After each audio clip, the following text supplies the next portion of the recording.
I'm going to apologize in advance for the shaky cam. I'm holding it with my hand and I'm going to be moving. So first, I pour 15 inside that seam underneath the white stuff, right? And then on top of it is the POR-15 seam sealer. So POR-15 went on first. And you can see where it bled through a couple of the holes. We're upside down in the weld. What's wrong with this light? What the fuck? Oh, here we go. Bled through a couple of the holes in the weld.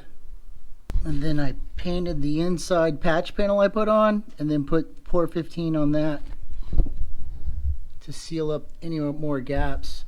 Well, I put the POR-15 seam sealer on there to fill in any more gaps. Same thing on the other side. It's kind of hard with this wood frame on, but it's manageable. It's a tube of caulk. That's all it is caulk. Except it doesn't dry soft, it dries like a rock. So then I went ahead and did the seam that goes to the firewall, because that had POR-15 dripping through it. And then I sealed, off the air flap thing, pop-up vent, hot air mover thing. So, some other things. Air gap sealing. So where I welded in that square tube, I sealed around that.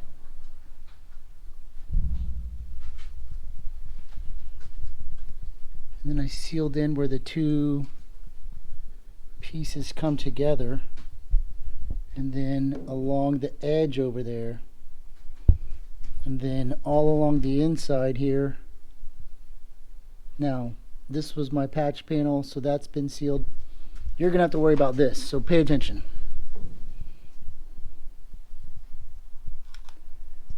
Let me find a light. There's nowhere to put the light. That's a good spot. So this is the firewall. This is the bottom of the cab. This is square, this is rounded. So air is going to come in through this hole and through that hole. And then here's the hole, right? We sealed it. So it's going to blow air up into here again. And water and everything else. So that's been sealed. So now this whole unit is almost contained. Shit. Except for this part right here. But we're going to come back and do that again. Shit.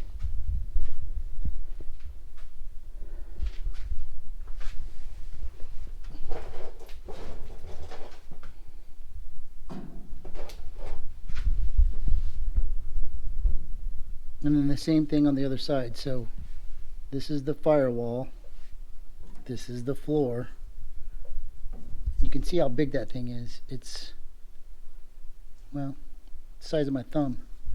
So you squirt that stuff in there, build it up, and then it just sits and sets, and then we'll set up and dry.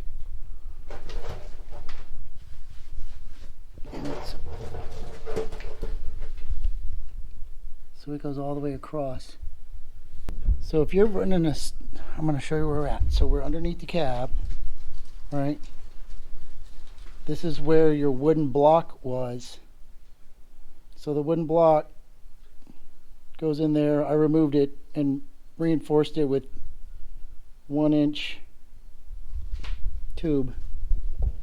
So if this is your truck, you're going to want to seal over here, and over here to keep air and everything else from coming up into the cab. So that's all sealed. And then we sealed the underside. So if we were looking down, well, I can't see. If we were looking down, it would look something like that.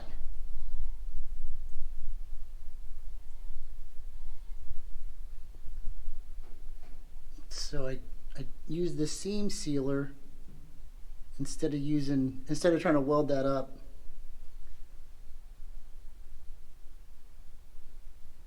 And all of this took 2 tubes. So I'm going to need more tubes.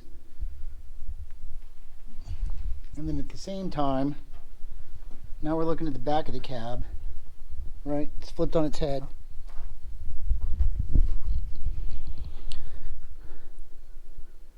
I started with a paintbrush, right? So the POR-15 goes in this belt line all the way across and all the way around, and then it'll soak in going this way.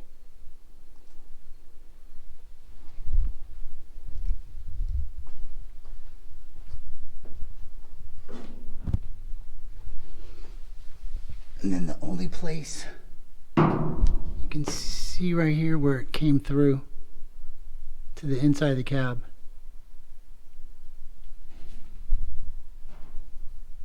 Just a little bit over there. I know it's dark. But then what we'll do is once all of this stuff is dry, we'll flip it back over on the wheels, and I'll do the same thing from the inside going this way, right? Seal that in, prevent any moisture and rust from building up in there. Oh shit.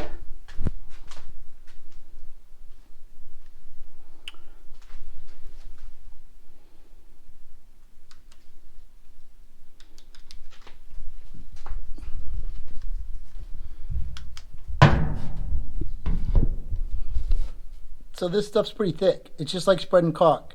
Make sure you wear gloves.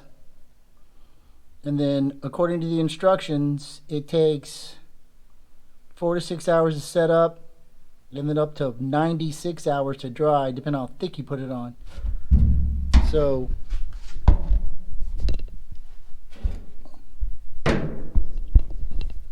this bead is pretty thick, but this stuff is really thick. So 4 days, it's going to sit like this and dry. They said it's almost impossible to sand, so don't use it on the outside, but this is not going to show because the fender comes down. I'll clean all this stuff off. I'll sand the hell out of it if I have to. So that's it for this. See, I got some plywood over here and some angle iron, 1-inch angle iron. So now I have to build a king-size bed frame for Tool Handler's mom. If you go over to the slideshow section of the playlists, there's a spot where I built a king-size bed for myself and my wife, and then it's been finished with wood on the outside. It's got drawers, it's got a roll-out drawer, it's got cabinets, it's got flip-up storage, lots of storage. So we're going to do this for her and get that all taken care of. But it has to have a specific design because she wants to be able to slide a bassinet type thing underneath it, because Tool Handler is going to get a sister. So pretty soon I'm going to have 2 helpers in the shop, Tool Handler, and haven't thought of a name for her yet. But, you know, we'll have to see how she works first, and then we'll give her a name. So that's all of this for today. One of these weeks I'll be uploading the bed building video. Y'all take care.